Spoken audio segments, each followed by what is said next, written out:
A very good morning to all of you. I am Dr. Ranjita and you all are welcome to Zumexa classes.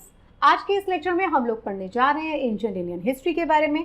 तो ये ancient Indian history का chapter number 6 है, जिसमें हम लोग बात कर रहे हैं हड़प्पन सिविलाइजेशन के बारे में। ये जो है आर.एस. शर्मा द्वारा लिखी गई एंशिएंट इंडियन हिस्ट्री की बुक है, जो कि एक ओल्ड एनसीईआरटी है हमारी। So let's start. अगर आपका कोई डिटेल सवाल है तो ये मेरा ईमेल एड्रेस है, आप मुझे ज़रूर मेल कर सकते हैं। ये मेरा इंस्टाग्राम हैंडल है और ये मेरे टेलीग्राम चैनल का लिंक है। मेरे इस टेलीग्राम चैनल पर आपको मेरे सभी लेक्चर्स के पीडीएफ मिलते हैं, जिनको आप रिवीजन के लिए डाउनलोड कर सकते हो। मेरे चैनल पर कोई और फैकल्टी आकर जो पढ़ाते हैं, कुछ और जो टॉपिक्स आपको दिए जा रहे हैं, उन सब के लिंक और उन सब के पीडीएफ भी आपको यहीं पे मिल जाते हैं। Do visit this channel. Indus valley civilisation के बारे में हम 2 पार्ट्स में बात पहले कर चुके हैं। हमने पहले 2 पार्ट्स में अभी तक बात किया है। ज्योग्राफिकल एक्सटेंट क्या था इंडस वैली सिविलाइजेशन का, हमने बात किया क्या क्या पढ़ रहे हैं हमने टाउन प्लानिंग के बारे में बात किया, सिटाडेल और लोअर टाउन के बारे में बात किया, हमने ग्रिड सिस्टम के बारे में बात किया, मोहनजोदारो का ग्रेट बाथ है, हमने उसे डिस्कस किया। ड्रेनेज सिस्टम के बारे में हमने डिटेल में बात किया कि किस तरीके से जो नालियाँ हैं वो 90 डिग्री पर एक दूसरे को मीट करती थी। हमने बात किया कि सूअर सिस्टम और ड्रिंकिंग वाटर का जो सिस्टम है, सूएज सिस्टम और ड्रिंकिंग वाटर सिस्टम सेपरेट था। मिक्सिंग ऑफ वाटर बिल्कुल भी यहाँ पे नहीं था। हमने ग्रेट ग्रेनरीज के बारे में बात किया।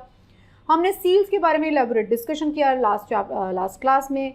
हमने ये जो पशुपति सील है इसको भी डिस्कस किया, कौन कौन से एनिमल्स यहाँ पे मिलते थे, हमने उनके बारे में फोकस किया। हमने बात किया एग्रीकल्चरल प्रैक्टिसेस किस तरीके से की जाती थी, हमें कौन कौन से यहाँ पे अनाज जो है उसके अवशेष मिले हैं, हमने ये सब डिस्कस किया।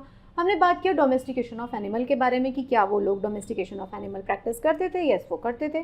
कौन कौन से एनिमल्स के रेमिनेंट्स मिले, हमने ये बात किया। घोड़े का एविडेंस कोई नहीं मिला, तो हॉर्स इन लोगों को पता नहीं था। हमने पॉटरी के बारे में बात किया, जो कि बेसिकली कैसी थी, black and red ware pottery थी। ये जो सिविलाइजेशन है ये अच्छी अच्छी पॉटरीज बना रही थी, उस पर अलग अलग ज्योमेट्रिकल डिज़ाइन, कुछ एनिमल के फिगर्स, ये सब बने हुए थे। मैंने आपको ये भी कहा था कि जो लोग दिल्ली के आसपास रहते हैं या दिल्ली में रहते हैं, ज़रूर से म्यूज़ियम विजिट करिए। म्यूज़ियम के अंदर जो है यहाँ पर आपको रखी हुई मिलेंगी ये सारी की सारी इंडस वैली सिविलाइजेशन की सारी चीज़ें, राइट। तो अभी तक हमने ये सारा कुछ बात किया है। Now in this part of chapter हम लोग बात कर लेते हैं टेक्नोलॉजी और क्राफ्ट के बारे में। क्या ये लोग टेक्नोलॉजिकल एडवांस थे? यस, ये लोग टेक्नोलॉजिकली काफ़ी ज़्यादा एडवांस थे। तो टेक्नोलॉजी की अगर हम बात करेंगे तो ब्रॉन्ज एज जो है well acquainted with the manufacture and use of bronze with smaller percentage of tin. तो अगर मैं बात करूँ इंडिया के अंदर ब्रॉन्ज एज की, तो क्योंकि मैंने आपको पहले वाले चैप्टर्स में बताया है इंडिया के अंदर टिन की अवेलेबिलिटी जो बहुत कम थी, तो यहाँ पे जो भी हमें स्कल्पचर्स मिलते हैं, पहली बात बहुत कम मिलते हैं, जिसको हम प्रॉपर एज नहीं बोल सकते। दूसरी बात, जो मिलते हैं उसके अंदर टिन का कंटेंट लोअर साइड पे होता है, ठीक है। तो tin and copper both were not locally available नहीं होते थे, टिन और कॉपर दोनों। Bronze smith important group of artisan था यहाँ पे। Produce not only bronze images and utensils but also tools and weapons like axes, knife, saws and spears. तो यहाँ पे जो है एक चीज़ आपको अच्छे से समझ लेनी है, ब्रॉन्ज जो होता है कॉपर प्लस टिन का मिक्सचर है। तो हमें बहुत सारे नहीं मिलेंगे ब्रॉन्ज के आर्टिफैक्ट्स, हमें लिमिटेड सप्लाई मिलती है इंडिया के अंदर, क्योंकि इंडिया के अंदर एक तो टिन की अवेलेबिलिटी बहुत कम थी और जो कॉपर था वो भी आसपास से आता था, ठीक है, लोकली अवेलेबल नहीं होता था। बट फिर भी हमें आर्टिफैक्ट्स मिलते हैं, हमें अलग अलग चीज़ें मिलती हैं, बनी हुई अलग अलग हमें चीज़ें भी यहाँ पर मिलती हैं। क्राफ्ट के बारे में अगर मैं बात करती हूँ तो टेक्सटाइल जो इंडस्ट्री थी यहाँ पर बहुत अच्छे से काम कर रही थी। वीविंग और स्पिनिंग यूज़ किया जा रहा है। Huge brick structure suggest brick making and masonry. अब क्या होता है, मतलब आपको अगर ब्रिक मेकिंग में आपने अच्छी महारत हासिल कर रखी है, तो अब आप समझिए ब्रिक मेकिंग में आप क्यों महारत हासिल करोगे। आपको उस ब्रिक को यूज़ करना है। आपने बहुत अच्छे अच्छे घर बनाए हैं, आपने बहुत अच्छे अच्छे ड्रेनेज सिस्टम बनाए हैं, सड़कें, कैनाल्स, ये सब बनाए हैं, मतलब ड्रेन्स नॉट कैनाल्स, ड्रेन्स, तो वो सारी आपने बनाई हैं। तो इस सब के लिए आपको ब्रिक्स की ज़रूरत पड़ेगी। तो यहाँ पे हमें बर्न्ड ब्रिक्स मिलती है अच्छी क्वालिटी की, जो अभी भी प्रिजर्व्ड है। तो उससे हमें पता चलता है कि ब्रिक मेकिंग में ये लोग बहुत ज़्यादा पारंगत थे। बोट मेकिंग में ये पारंगत थे, हमें बोट मिल बनी हुई मिली है सील्स के ऊपर। सील मेकिंग में थे ऑफकोर्स, क्योंकि हमें 2000 से भी ज़्यादा सील्स मिली है। टेराकोटा मैन्युफैक्चरिंग, मतलब मिट्टी के बने हुए ये स्टैचूज़, मिट्टी की बनी हुई चीज़ें बनाने में बहुत ज़्यादा पारंगत थे। मिट्टी से बनाते थे, फिर उसे पकाते थे आग में, तो वो एकदम सॉलिड बन जाती थी। Smiths, goldsmith to make jewellery of precious and semi precious stone. जो गोल्ड स्मिथ होते थे, जो क्या बोलेंगे इसको, जौहरी जो होता था, वो क्या करता था, ज्वेलरी बनाने का काम करता था। तो अगर आप जब म्यूज़ियम में जाएंगे ना तो आप देखेंगे बहुत सारी ज्वेलरी भी मिलेगी, हम फोटोग्राफ में भी देखेंगे, बट म्यूज़ियम में जाके देखिए बहुत मज़ा आता है। बीड मेकिंग में ये थे, हाँ मोती बनाने में ये लोग पारंगत थे। अलग अलग जो प्रेशस स्टोन्स होते थे उसके मोती बनाए जाते थे। और मोती बनाना कोई बहुत आसान काम नहीं है। मोती बनाना सोचिए एक पत्थर का टुकड़ा है, पहले उसे आपको गोल करना है और फिर गोल करके उसके अंदर छेद भी करना है। तो कौन सी टेक्निक उनके पास रही होगी, ऐसी मशीन अभी भी जो है, मतलब it was not very easy ऐसी मशीन बना पाना। अभी ड्रिल के मदद से बनता है जिससे कि मोती के अंदर छेद किया जा सके, बट उस टाइम के लोगों के पास वो मशीन थी जिससे कि वो मोती बना रहे थे। तो जब आपको मोती मिल रहा है ना कहीं पे किसी सिविलाइजेशन के अंदर, तो आप समझ जाइए कि वो लोग क्राफ्ट और टेक्नोलॉजी में बहुत ज़्यादा आगे हैं। तो यहाँ पे हमें मोती मेकिंग की टेक्निक मिलती है, बीड मेकिंग की, विच इटसेल्फ सिग्निफाइज कि ये लोग बहुत ज़्यादा अच्छे से जो है अपने आर्ट और क्राफ्ट को प्रैक्टिस कर रहे थे। राइट, अब हम एक नेक्स्ट टॉपिक पे बात कर लेते हैं, ट्रेड रिलेशंस।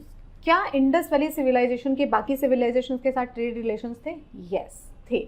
तो हड़प्पन जो सिटीज़ हैं did not possess the necessary raw material, सारा रॉ मटेरियल उनके पास नहीं होता था, इसलिए हड़प्पा के जो है कमर्शियल लिंक्स थे किसके साथ? अफगानिस्तान, राजस्थान, ईरान, ये सारी जगहों पे जो है अलग अलग इनके कमर्शियल रिलेशनशिप थे। तो commerce also with land of tigris and Euphrates. Land of tigris and Euphrates जो है, यूफ्रेट्स और टिग्रिस क्या है? ये यूफ्रेट्स और टिग्रिस जो हैं दोनों रिवर्स है।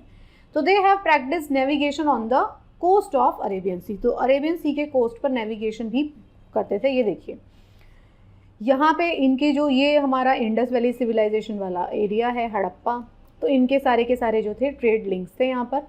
तो ये यहाँ पे अलग अलग जाके इस डायरेक्शन में आप इस मैप को स्टडी कर सकते हैं। तो यहाँ पे अलग अलग हमको ट्रेड रिलेशंस मिलेंगे।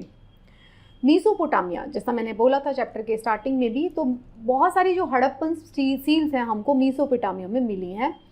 Many Harappan seals have been discovered in Mesopotamia as well. The Mesopotamia records refers to trade relation with Meluhha, ancient name of Indus region. तो मीसोपोटामिया के लोग जो थे इस जगह को बोलते थे मिल्हुआ रीजन, और उनके साथ ट्रेड रिलेशन है। जब हम मीसोपोटामिया सिविलाइजेशन के बारे में पढ़ा गया तो भी हमें इंडस वैली सिविलाइजेशन के लोगों के बारे में मेंशन मिला, और जब हम इंडस वैली सिविलाइजेशन के बारे में पढ़ते हैं तो हम देखते हैं वहाँ पे जो है इंडस वैली सिविलाइजेशन के टाइम पीरियड की सील्स भी वहाँ उनको मिलती है। So Mesopotamian text also speak of intermediate stations of Dilmun and Magan between Meluhha and Mesopotamia. Mesopotamia और मेल्हुआ के बीच में हमें कौन कौन से मिलते हैं? डिलमुन एंड मकान। राइट, चलिए ये आपका होमवर्क है, मैप पे फाइंड आउट करिए डिलमुन और मकान कहाँ पर है। ठीक है, तो मुझे कमेंट बॉक्स में बताइए कि डिलमुन और मकान कौन कौन से कंट्रीज़ के सिटीज़ हैं। ठीक है, सेंट्रल एशिया जो है यहाँ पर हमको क्या मिलता है? Many of the Harappan seals and artifacts have been discovered from areas of Central Asia suggesting their trade link. तो ट्रेडिंग पोस्ट हमें मिलती हैं फाउंड एट शॉर्टुगई, अफगानिस्तान। अफगानिस्तान में हमें ट्रेडिंग पोस्ट मिलती हैं। तो इंडस वैली सिविलाइजेशन के लोगों के लिंक्स जो थे मीसोपोटामिया के साथ भी थे, डिलमुन मकान के साथ भी थे, और सेंट्रल एशिया, अफगानिस्तान, इन सब के साथ, ईरान, इनके साथ थे। So Harappans did not use metallic money. अगर ये मेटालिक मनी यूज़ नहीं कर रहे तो क्या कर रहे हैं? अगर इनके पास कोई सिक्के नहीं हैं तो ये क्या कर रहे हैं? तो ये बार्टर सिस्टम का यूज़ कर रहे हैं। तो no clear idea about the use of currency, हमें नहीं पता क्योंकि हमें सिक्के विक्के नहीं मिले यहाँ से। तो अगर आपकी एग्जाम के अंदर स्टेटमेंट लिखा होता है कि इंडस वैली सिविलाइजेशन के कॉइन्स हमको मिले हैं, तो कॉइन्स नहीं मिले हैं हमको, सील्स मिली है। ठीक है, हमें कोई करेंसी नहीं मिली है। तो हमें क्या लगता है, अगर करेंसी नहीं मिल पा रही है तो हमें क्या लगेगा? इसका मतलब वो बार्टर सिस्टम का यूज़ कर रहे हैं, अपना कुछ सामान दे रहे होंगे, उसके बदले में वहाँ से सामान ले रहे होंगे। अगर करेंसी थी तो हमें मिली नहीं है। ठीक है, they mostly relied on barter system. ये हमारा कंक्लूजन है कि हम ये बार्टर सिस्टम यूज़ करते हैं। In exchange of finish good food grains they probably procured metal from neighbouring areas bye boat and bullock carts. तो भाई वो अपना सामान वैसे थे, पहले इतना अच्छा बनाते थे, वो बीड्स बनाने के में पारंगत हैं, वो पॉटरी बना रहे हैं, सील्स बनाते हैं अपनी, तो इसका मतलब वो अपना सामान बेचते थे दूसरे लोगों को, उनसे उनका सामान ले लेते थे बार्टर सिस्टम के थ्रू, बिकॉज हमें कोई करेंसी, कोई कॉइन सिस्टम या मनी हमें नहीं मिलती है मेटालिक। ठीक है, clear. Next topic about Indus valley civilization only is political organization. कैसी थी उनकी पॉलिटिकल ऑर्गेनाइजेशन? हड़प्पा जो कल्चर है मोर और लेस यूनिफॉर्म है over a large area, plus extensive town, planning plus impressive level of sanitation, तो indicate a strong central authority. अब देखिए जितने भी हमने हड़प्पन सिटीज़ को खोजा खुदाई करके, तो हमने सब में एक कॉमन चीज़ मिला कि उन सब के अंदर जो है टाउन प्लानिंग बहुत अच्छे से की गई है, वन। दूसरा क्या है, वहाँ पे बहुत अच्छा ड्रेनेज सिस्टम यूज़ किया गया है, ग्रीनरीज मिलती हैं बहुत सारी जगहों पे।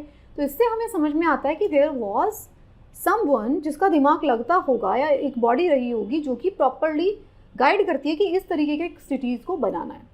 तो वो उस तरीके के सिटीज़ जो है बन रहे हैं वहाँ पे, मतलब ऐसा हाफाजात नहीं बनेंगे सिटीज़, राइट एंगल पे जो है गलियाँ मिलेंगी हमको, सड़कें मिलेंगी। सिटाडल जो है कि अपर पार्ट है, might be the seat of sovereign power, middle town area where the administrative units and bureaucrats live. So ये सारी की सारी वहाँ का पॉलिटिकल सिस्टम अच्छा रहा होगा, तभी इस तरीके की प्लानिंग पॉसिबल हो पाती है कि आपको इतने बड़े एरिया में बहुत सारे टाउन्स मिलते हैं जिन सब के अंदर citadel, lower town, middle town, ये सारी चीज़ें प्रैक्टिस की जा रही हैं। So taxes were collected in grains and stored in granaries, तो वहाँ पे जो है ग्रेन्स के फॉर्म में जो भी अनाज उगाया जाता होगा उसको टैक्स के फॉर्म में कलेक्ट किया जाता होगा और उसको ग्रेनरीज में स्टोर किया जाता होगा। किस चीज़ के लिए, कि भाई कभी सूखा पड़ता है या कोई ऐसी बीमारी आ जाती है तो उस टाइम पे यूज़ किया जा सके। Suggesting the great granary at Mohenjodaro may have been treasury, तो भाई वहाँ पे ट्रेजरी रही होगी, इतनी बड़ी ग्रेनरी बनी हुई है, वहाँ पे अनाज को स्टोर किया जाता था। क्या हमें यहाँ पर टेम्पल मिले? No temples have been found. तो हमें एज सच प्रॉपर किसी भगवान का या पशुपति का या किसी गॉडेस का कोई हमें यहाँ पर टेम्पल नहीं मिला।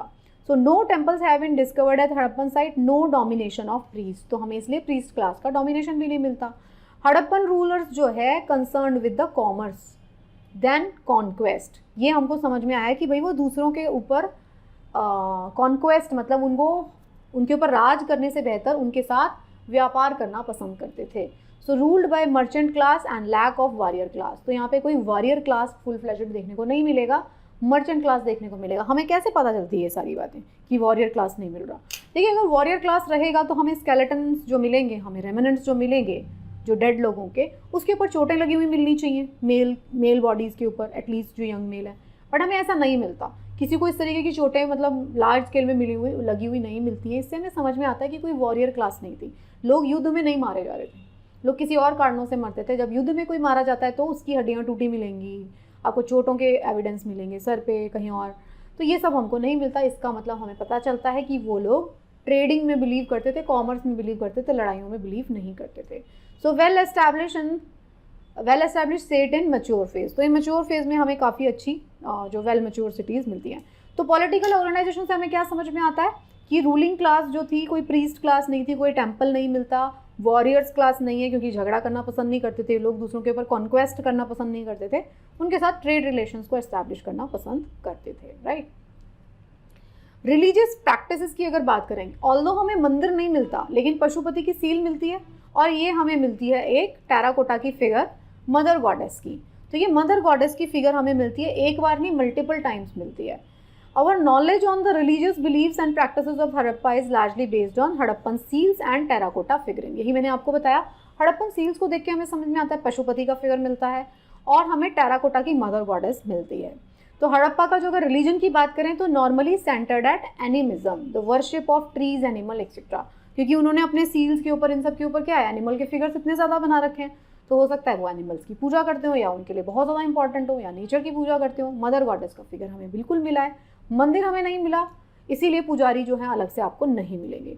So not essentially a proto Hinduism, ज़रूरी नहीं है कि ये हिंदू धर्म की कोई पुराना धर्म रहा होगा, नो, ऐसा कोई एविडेंस नहीं मिला। अगर ये हिंदू धर्म का कोई पुराना धर्म रहा होता तो हमें मंदिर मिलने चाहिए थे, हमें कुछ ऐसा मिलना चाहिए था जो कि हमको नहीं मिलता है। तो इससे हमें क्या समझ में आता है कि वो कोई हिंदू धर्म का कोई प्रोटो धर्म नहीं है, प्रोटो हिंदुइज्म नहीं है Indus valley civilization, but they do practice religion in form of animism. वो एनिमल्स की पूजा करते हैं, मदर गॉडेस की करते होंगे और प्रोटो शिवा मिला है हमको।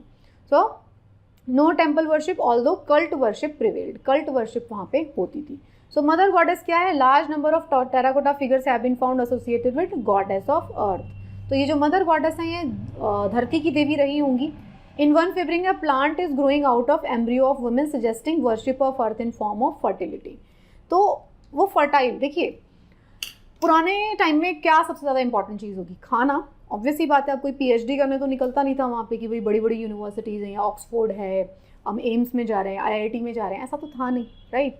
तो बेसिक सी चीज़ें होती थी, तो खाना वो उगाते थे और खाना जो सरप्लस में होता था वो उनके लिए बड़ा इंपॉर्टेंट था। तो फर्टिलिटी जो है इन फॉर्म ऑफ अर्थ की फर्टिलिटी, अनाज अच्छा सा हो गए, तो वो उनके लिए बहुत ज़्यादा इंपॉर्टेंट है। तो जो इन्होंने मदर गॉडेस बनाया है वहाँ पे हमको उसके वूम से जो है, उसके यूट्रस से जो है पौधा उगता हुआ एक फिगर मिला है, जिससे लगता है कि वो मदर गॉडेस ही बनाते थे, जिससे कि वो बात करते थे कि भाई वो बहुत फर्टाइल है हमारी ज़मीन, right. Intimately connected with origin and growth of plants, तो उनके लिए प्लांट ग्रोथ ऑब्वियसली बात है बहुत ज़्यादा इंपॉर्टेंट था। तो इंडस वैली सिविलाइजेशन के जो लोग थे उनके लिए एग्रीकल्चर और मदर गॉडेस और अर्थ की फर्टिलिटी, ये सारी चीज़ें बहुत ज़्यादा इंपॉर्टेंट है। मेल डेटी हमने बताया, प्रोटोशिवा हमें यहाँ पे मिला है, पशुपति महादेव ऑल्सो कॉल्ड प्रोटोशिवा। इनका एक बड़ा सा एक इन्होंने मुकुट सा पहना हुआ है, ये देखिए। और क्या है, इनके चारों तरफ कौन कौन है, एलिफेंट है, योगी पोजीशन में बैठे हुए हैं, एलिफेंट है, राइनोसॉरस है, बुल है, 2 डियर इनके यहाँ पर बैठे हुए हैं, ये सारी चीज़ें आपको मिलेंगी। तो इसका मतलब ये कोई तो बहुत बड़े महाराज होंगे, भगवान मतलब अगर भगवान बोले तो कोई इंपॉर्टेंट फिगर है जिसके चारों तरफ सारे एनिमल्स दिखाए गए हैं। सो वर्शिप क्या है, worship of creative energies. So prevalence of worship of male and female creative energies in form of stone icon और फैलस। देखिए फैलस और जो फीमेल रिप्रोडक्टिव ऑर्गन, फैलस भी मिला है और फीमेल रिप्रोडक्टिव ऑर्गन, जिसको जैसे कि अगर हम शिव की बात करें तो हमें शिवलिंग जो मिलता है ना, तो यहाँ पर हमें लिंग का फैलस जो भी मिलता है और यहाँ पे योनीज जो होती हैं उनका भी फिगर हमको इंडस वैली सिविलाइजेशन से मिलता है। तो इसका मतलब क्या है, इसका मतलब है मेल और फीमेल की जो एनर्जीज है ये लोग उसकी पूजा करते थे, ठीक है। हिंदुइज्म में भी होती है। Discovered at Mohenjodaro, Harappa and Dholavira, इन सारी जगहों पर आपको जो है वर्शिप ऑफ क्रिएटिव एनर्जीज देखने को मिलेगा in form of lingas and female reproductive organ, ठीक है। ये चीज़ें आपको यहाँ पे देखने को मिलती है। ट्रीज, प्लांट्स और एनिमल की वर्शिप करते हैं, यस हमें समझ में आ चुका है कि भाई ये हमें जो सील्स हैं उसके ऊपर हमें मिल चुके हैं, ट्रीज, प्लांट्स, एनिमल्स। तो कल्टिक सिग्निफिकेंस क्या है, presence of part human part animal characteristics. यहाँ पे हमें कुछ ऐसे फिगर्स भी मिले हैं जो पार्शली ह्यूमन है, पार्शली एनिमल है, तो ये भी हमको मिलते हैं। Human personage of peepal tree indicate shamanistic component, तो जिसको बोलेंगे जादू, और जादू की बात करते हैं ना हम, तो ये शैमन वाली प्रैक्टिस जो होती हैं, जिसमें तंत्र प्रैक्टिस जिसको बोलते हैं, वो प्रैक्टिस यहाँ पे हुआ करती थी। यस, ऐसे एविडेंस यहाँ पर मिलते हैं। इस तरीके की जो सील है ये दिखाती है कि कुछ तांत्रिक प्रैक्टिसेस भी वहाँ पे की जाती थी। इससे पहले हमने क्या बताया, इससे पहले क्रिएटिव एनर्जीज जो है उसकी वर्शिप की जा रही है। तो ये सारी चीज़ें किस तरफ इंडिकेट करती हैं, क्रिएटिव एनर्जीज की जब पूजा करता है कोई तो वो सब तांत्रिज्म की तरफ इंडिकेट करती हैं। तो यहाँ पर भी हमको जो है कल्टिक सिग्निफिकेंस जो है हमें मिलती है, शैमनिस्टिक जो है चीज़ें हमको मिलती हैं जो कि सजेस्ट करती हैं कि यहाँ पर ये प्रैक्टिस किया जा रहा होगा। पीपल ट्री जो है उस बड़ा इंपॉर्टेंट ट्री था क्योंकि बना हुआ मिला है, ये देखिए सील्स के ऊपर, तो इंपॉर्टेंट है। बुल जो है इंडिकेटर है मेल वेरिलिटी का, right. Most important animal was one horn unicorn, तो वन हॉर्न यूनिकॉर्न कई सील्स पे बना हुआ मिलता है, तो ये क्योंकि मिला नहीं तो इसलिए हम इसको रिलीजियस और मिथिकल कैरेक्टर मानते हैं, राइट। माइथोलॉजिकल मिथिकल कैरेक्टर हम इसको मानते हैं क्योंकि हमें नहीं मिला, तो ये इनके सील्स पे मिलता है, यस। तो ये अगर इनकी रिलीजन की बात करें तो बेसिकली ये क्या कर रहे थे, प्लांट्स, एनिमल्स, इन सब की पूजा कर रहे थे, मेल और फीमेल एनर्जीज की भी पूजा कर रहे थे, पीपल ट्री की पूजा कर रहे हैं। इस तरीके की चीज़ें मिल रही हैं कि ह्यूमन के बीच में से पीपल ट्री निकल रहा है, इस टाइप की चीज़ें जो कि बोलती हैं तंत्र की तरफ इंडिकेट करती हैं। तो तंत्रिज्म में भी ये प्रैक्टिस करते थे। रिलीजियस बिलीफ की और अगर हम बात करते हैं तो यहाँ पे हमको एमुलेट्स भी मिलते हैं। एमुलेट्स क्या होता है, वो ताबीज़ जो होते हैं ना। Probably Harappans believe in ghost and evil forces were capable of harming them. उनको लगता होगा कि कोई गोस्ट और इविल फोर्सेस जो है वो उनको हार्म कर सकती हैं, तो उससे बचने के लिए वो ताबीज़ वगैरह का यूज़ करते थे और ताबीज़ जो है यहाँ पे मिले हैं। Therefore use amulets to ward off और to protect them. So they also believed in life after death. Evidence from numerous graves goods जो हमें मिली हैं। क्या लाइफ आफ्टर डेथ पे बिलीव करते थे? यस। जब भी हमें कोई ग्रेव्स मिली हैं, दफनाए हुए लोग मिले हैं, तो उनके साथ हमें कुछ चीज़ें भी दफनाई गई मिली हैं, जिससे लगता है कि वो आफ्टर लाइफ के बारे में भी बिलीव करते थे। Symbolic burial at Kalibanga has been discovered with grave goods but no bones or skeletal remains. इसका मतलब क्या है? दफनाया गया, सिंबॉलिक बरियल किया गया, हो सकता है वो पर्सन कहीं और मिल गया, वो नहीं मिला, तो उसका सिंबॉलिक बरियल किया गया है, जो क्योंकि हड्डियाँ नहीं मिली हैं हमको, लेकिन दबे हुए खाना और चीज़ें हमको मिली हैं, स्केलेटल रिमेन्स नहीं मिले, तो सिंबॉलिक बरियल का एविडेंस भी यहाँ पर मिला है। इस चैप्टर को कंक्लूड करने जा रहे हैं हम। तो हड़प्पन स्क्रिप्ट की अगर हम बात करते हैं तो हड़प्पन स्क्रिप्ट जो है वो कैसी थी? हड़प्पन स्क्रिप्ट हम बात कर चुके हैं कि ये क्या है, पिक्टोग्राफिक भी है और इसके अंदर वर्ड्स भी है, लेटर्स भी है। तो Harappan invented the art of writing, वो आर्ट ऑफ राइटिंग जानते थे? जी बिल्कुल जानते थे। Indigenous products of Indus region does not indicate any connection with the scripts of western Asia. Indus लोगों की जो स्क्रिप्ट है वो वेस्टर्न एशिया के लोगों की स्क्रिप्ट जो है उसके साथ मिलती जुलती है? नहीं मिलती जुलती है। Unfortunately the script has not been deciphered yet, हमें अभी तक समझ में नहीं आया। 4000 से ज़्यादा specimen of Harappan writings on stone and seals and other objects हमको मिल चुके हैं। ये देखिए इस तरीके से लिखे हुए, कुछ पिक्चर्स बनी हुई हैं, कुछ वर्ड्स लिखे हुए हैं, लेटर्स लिखे हुए हैं, लेकिन हम इसको डिसाइफर नहीं कर पाए हैं आज तक। Unlike Mesopotamia did not right long scripts, लंबी लंबी इंस्क्रिप्शंस नहीं लिखते थे, शॉर्ट शॉर्ट लाइन्स लिखते थे ये लोग। Most of the inscriptions were short containing few words and pictures. देखिए ये बात अपने दिमाग में आप बैठाते जाओ, ये लोग क्या लिख रहे हैं? लंबी लंबी लाइन्स नहीं लिख रहे, छोटी छोटी लाइन्स लिख रहे हैं, और क्या है वो? कुछ वर्ड्स हैं और कुछ पिक्चर्स हैं। Often readed as semi pictographic script, तो सेमी पिक्टोग्राफिक स्क्रिप्ट है जिसमें कुछ लेटर्स हैं और कुछ पिक्चर्स है। ये देखिए आप देख सकते हैं यहाँ पे ये कुछ कुछ लिखा हुआ है, यहाँ पे फिर एक ये यूनिकॉर्न बना हुआ है।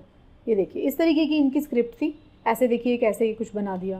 तो सेमी पिक्टोग्राफिक स्क्रिप्ट इसको कहा जाता है। कुछ फोटोज़ पिक्चर्स मिलते हैं, कुछ उसमें लेटर्स लिखे हुए मिलते हैं। तो ये आपने देख लिया। मेसोपोटामिया की जो स्क्रिप्ट थी वो कैसी थी? मेसोपोटामिया के लोग जो थे वो लंबी लंबी स्क्रिप्ट लिखना पसंद करते थे, लेकिन इंडस वैली सिविलाइजेशन के लोग क्या कर रहे हैं? इंडस वैली सिविलाइजेशन के लोग शॉर्ट में लिख रहे हैं। वेट्स और मेजर्स के बारे में अगर हम बात करते हैं तो Harappan knew the art of measurement which might have necessitate through trade and other transactional requirement sorry. तो क्या होता था इन लोगों ने, क्योंकि मैंने आपको बताया कि ये लोग कॉमर्स में बहुत ज़्यादा अच्छे थे, तो ये लोगों ने वेट्स और मेजर्स बनाए हुए थे ताकि ये चीज़ों को तोल पाएँ और जब वापस से चीज़ आ रही है तो उसको तोल पाएँ। तो वेट्स और मेजर का प्रॉपर सिस्टम यहाँ पर देखने को मिलता है। इम्प्रेसिव स्टैंडर्डाइजेशन ऑफ वेट्स यहाँ पे देखने को आपको मिलेगा। वेट्स वर लार्जली 16 और इट्स मल्टीपल, तो 16 और 16 के मल्टीपल्स में आपको वेट्स यहाँ पे देखने को मिलेंगे। जैसे ये छोटा है तो इसका 16 टाइम मल्टीप्लाई हो के जो है आपको वेट्स यहाँ पे देखने को मिलते हैं। 16, 64, 160, 320, 640। Interestingly, the tradition of 16 continued in India well up to modern times. 16 आना is equal to 1 rupees. तो ये जो 16 नंबर है इसका स्टैंडर्डाइजेशन आपको देखने को मिल रहा है इंडस वैली सिविलाइजेशन के लोगों में, और यही सिस्टम आगे भी कैरी ऑन हुआ। 16 आना is equal to 1 rupees. So this was one part, weights and measures. Image और टेराकोटा फिगर्स हमको मिले हैं। यस, ये देखिए ये हड़प्पन, ये देखिए ये जो डांसिंग गर्ल का फिगर है ना, बहुत इंपॉर्टेंट है। यूपीएससी का इतना फेवरेट है, इतनी बार पूछा है उन्होंने क्वेश्चन इसमें से। स्टेट पीसीएस भी बहुत पूछता है। तो ये जो है डांसिंग गर्ल का फिगर है। राइट वाला हैंड जो है इसने अपने यहाँ पे रखा हुआ है कमर के नीचे, रिलैक्स पोस्चर में, एक पैर मुड़ा हुआ है, रीडेड नेकलेस इसने पहना हुआ है, left arm covered with bangles, तो यहाँ पे इसकी चूड़ियाँ भी पहनी हुई हैं। तो हड़प्पन आर्टिजन जो है वर highly skilled in metal craft. तो ये मेटल का बना हुआ है, फेमस ब्रॉन्ज का बना हुआ है, ब्रॉन्ज फिगर है। Of women dancing is the best example. इतना ब्यूटीफुल उन्होंने बनाया हुआ है, म्यूजियम में रखा हुआ है। आप इसको जब म्यूजियम में देखेंगे तब आपको आएगा बहुत ज़्यादा मज़ा देख के, क्योंकि ये उस टाइम का इंडस वैली सिविलाइजेशन का फिगर जो आपको अब देखेंगे, उनकी ज्वेलरी देखेंगे, उनके पॉटरी देखेंगे, तो आपको बहुत ज़्यादा लर्निंग उससे होती है। तो इस फिगर को देख के आप बता सकते हैं ये जो है डांसिंग गर्ल का फिगर है, जो कि हमें कहाँ से मिलता है? इंडस वैली सिविलाइजेशन की ये फिगर है और ब्रॉन्ज का फिगर है। ऑल्सो स्टोन स्कल्पचर्स जो हैं ये भी हमको मिलते हैं। ये तो ब्रॉन्ज में मिला, हमें टेराकोटा का मदर गॉडेस मिला था, टेराकोटा के सील्स मिले थे। तो क्या हमें स्टोन्स के भी मिलते हैं? येस, हमें स्टोन्स का भी मिलता है। ये देखिए ये बियर्ड मैन, एक जो मैन है जिसकी दाढ़ी है, इसको प्रीस्ट भी बोल सकते हैं, बट प्रीस्ट हम इसको बोलना अवॉइड करते हैं क्योंकि हमें कोई मंदिर नहीं मिला, तो इसलिए हमें प्रीस्ट क्लास नहीं बोलते, बट ये कोई ना कोई इंपॉर्टेंट पर्सन ज़रूर रहा होगा। तो ये स्टोन का बना हुआ मिला है, statue found in Mohenjodaro. Mohenjodaro में हमको ये मिला है। तो ये statue of a man probably priest और king with rope passing over left shoulder has been discovered. तो ये किस स्टोन का बना हुआ है? स्टेटाइट स्टोन का बना हुआ है। तो हेयर है, इसके बाल हैं, उसका पार्टीशन है मिडल में, woven fillet around the head, ये आपको देख यहाँ पे मिलेगा लगा हुआ, नोज़ है, बियर्ड है, यहाँ पे इसने कोई ऐसा फैब्रिक कुछ पहना हुआ है शॉल जैसा, जिसके ऊपर क्या है? फ्लावर्स बने हुए हैं। तो ये जो है इस तरीके का फिगर हमको देखने को मिला। तो हमें क्या क्या मिल रहा है वहाँ पे? हमें ब्रॉन्ज के आर्टिफैक्ट्स भी मिल रहे हैं, हमें टेराकोटा के भी मिल रहे हैं, हमें स्टोन्स के भी मिल रहे हैं। किस चीज़ के नहीं मिले? लकड़ी के नहीं मिले। बनाते होंगे वो लकड़ी के भी, क्योंकि हल नहीं मिला हमको, तो लकड़ी के भी बनाते होंगे, लेकिन लकड़ी प्रिजर्व नहीं रह पाई तो वो नहीं मिले। टेराकोटा के फिगर्स मिल रहे हैं, यस, हमें इस तरीके के टेराकोटा के फिगर्स मिल रहे हैं। Figurines of fire baked clay is called terracotta figures, जिसको मिट्टी से बना के पका लिया जाता है तो उसे हम टेराकोटा कहते हैं। मैंने बता चुकी हूँ आपको। बहुत सारे टेराकोटा फिगर्स मिले हैं, यस मिले हैं, या तो वो टॉयज हैं या तो कोई ऑब्जेक्ट ऑफ वर्शिप है, जैसे मदर गॉडेस भी मिली है। बर्ड्स मिले, dog, sheep, cattle. Terracotta figures were unsophisticated art work. इससे हमें क्या पता चलता है? इससे हमें पता चलता है कि ये जो टेराकोटा के फिगर्स थे ना, वो कॉमन लोग बना रहे थे, और कोई स्पेशल आर्ट के कुछ ग्रेजुएट्स रहे होंगे जो कि बहुत आर्ट में पारंगत होंगे, वो क्या बना रहे थे? वो जैसा कि वो स्टेटाइट्स का स्टैचू देखा, ब्रॉन्ज का स्कल्पचर, सील मेकिंग, वो सब वो कर रहे थे। बट ये कौन बना रहा है? क्योंकि ये बहुत क्रूड से बने मिलेंगे, अनसोफिस्टिकेटेड है, तो इसका मतलब इसको कॉमन लोग बना रहे हैं। कॉन्ट्रास्ट में आपने क्या देखा? सील्स और images were produce of great artistic skill. मैंने वही बताया, सील्स और जो बाकी की चीज़ें हैं जो बहुत ज़्यादा आर्टिस्टिक है, वो आप फुल फ्लेजेड आर्टिस्ट बना रहे हैं। टेराकोटा का फिगर जो है वो नॉर्मल क्लास बना रही है, क्योंकि वो इतने ज़्यादा सोफिस्टिकेटेड नहीं मिले। तो क्या नॉर्मल क्लास भी टेराकोटा मेकिंग में इन्वॉल्व थी? यस थी। ये देखिए, ये आप सब टेराकोटा फिगर्स देख सकते हैं। तो ये जो था अभी तक आपने हड़प्पन सिविलाइजेशन के बारे में देखा। इस चैप्टर में हमने बहुत सारी बातों के बारे में बात किया, जैसे कि हमने उनके ड्रेनेज सिस्टम, कैसी सील्स बनाते थे, कैसे आर्ट एंड कल्चर में कैसा प्रैक्टिस करते थे, एग्रीकल्चर कैसा था, ट्रेड रिलेशनशिप कहाँ सकते उनके, ये सारी बातों के बारे में बात किया हमने। अगर हम हड़प्पन सिविलाइजेशन को डिवाइड करते हैं तो हड़प्पन सिविलाइजेशन 3 फेजेस में डिवाइड होता है, अर्ली फेज, मैच्योर फेज और डिक्लाइनिंग फेज। तो जो अर्ली फेज था वो क्या था? ओरिजिन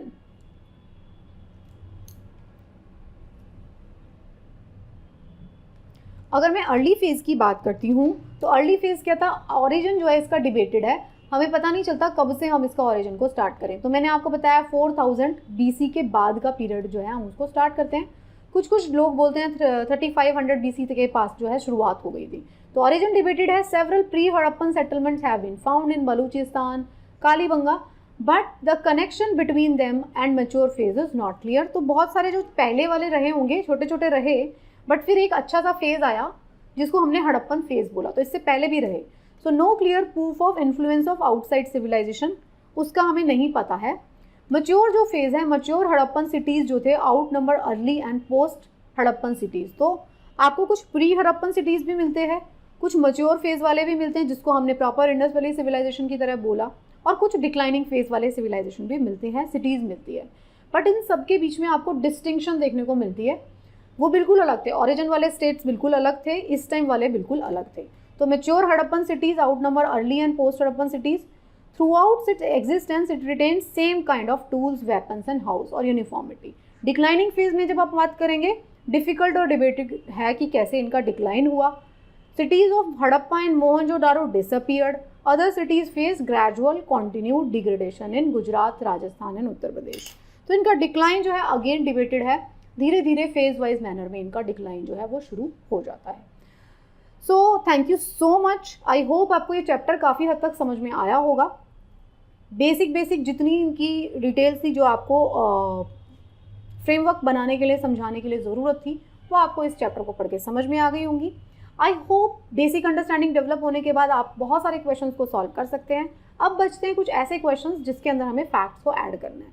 तो हम फैक्ट्स को ऐड करते जाएंगे, अभी आगे चैप्टर्स भी हम पढ़ेंगे, उसमें भी फैक्ट्स को ऐड करते जाएंगे, और साथ में जब हम अपनी टेस्ट सीरीज स्टार्ट करेंगे, MCQs जब हम क्वेश्चंस करेंगे, तो उसके साथ भी हम जॉट डाउन करते जाएंगे। So thank you so much for watching and best of luck for your preparation.